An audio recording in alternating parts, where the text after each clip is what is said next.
Submission করলেন আপনারা? দেখুন, দীর্ঘ শুনানির শেষে এখনো পর্যন্ত অর্ডার রিজার্ভ আছে। ওনারা যেটা বলার চেষ্টা করেছিলেন, ওনারা কোর্টকে দীর্ঘ সময় ধরে ওনারা কোর্টকে মিসগাইড করেছে।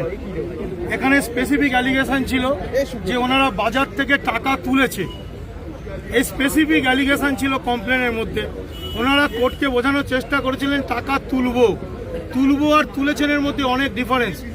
৪৫ জনের কাছ থেকে ৫০,০০০ টাকা, এই টাকা ওনারা তুলেছেন, এটা আমার যিনি কমপ্লেনেন্ট ডিফ্যাক্টো তার নলেজে ছিল। ওনার সঙ্গে আরও ৪ জন কার থেকে কত টাকা নিয়েছে, কার সঙ্গে কি অসভ্য আচরণ করেছে, তার স্পেসিফিক অ্যালিগেশন ছিল। তো সুতরাং আর্মস অ্যাক্ট যেখানে আছে, যদি আর্মসকে রিকভারি করা না যায়, এনাকে যদি দীর্ঘ সময় পিসি না নেওয়া যায়, কারা কারা এর সঙ্গে যুক্ত আছে।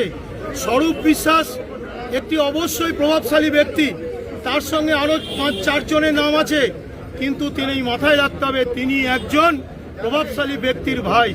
সুতরাং এনাকে যদি দীর্ঘ সময় পিসি না নেওয়া যায়, এনাকে যদি ইন্টারোগেশন না হয়, তাহলে সেই আর্মসকে রিকভারি করা যাবে না।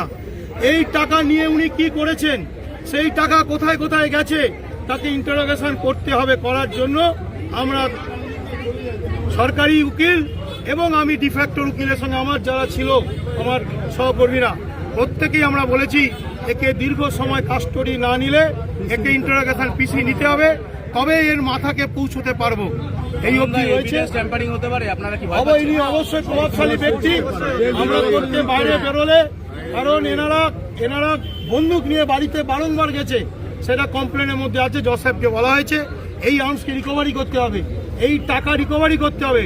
এখানে তো একটা চূড়ার একটা ছোট্ট কোনায় কমপ্লেনে আছে, আরও মানুষকে এর মধ্যে যুক্ত। কারণ এই স্টুডিওর যে দীর্ঘদিনের যে অরাজকতা, এই অরাজকতার মাথা হচ্ছে এই স্বরূপ বিশ্বাস। আমি নিজে টালিগঞ্জে থাকি, আমি স্টুডিও পাড়ায় ছোট থেকে বড় হয়েছি, আমি একজন আইনজীবী, কিন্তু আমি ওই পাড়াটাতে বড় হয়েছি। যে এখানে কি অরাজকতা চলে, এখানে কমপ্লেন নিত না, এখানে কমপ্লেন করা যেত না, সেটা প্রত্যেকটা পুঙ্খানুপুঙ্খভাবে আমরা জজ সাহেবের সামনে বলেছি।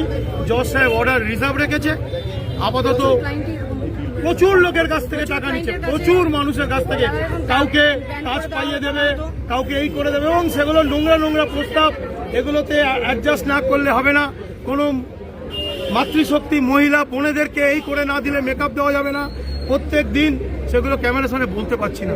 এই জায়গার থেকে আমাকে ইন্ট্রোডাকশন করতে হবে, কোন কোন মহিলা কার সঙ্গে উনি অবগত করেছেন। আপনারা কতদিন চাইলেন? ফুল টাইম, আমরা ফুল টাইম। আরো অনেকগুলো রয়েছে যেগুলো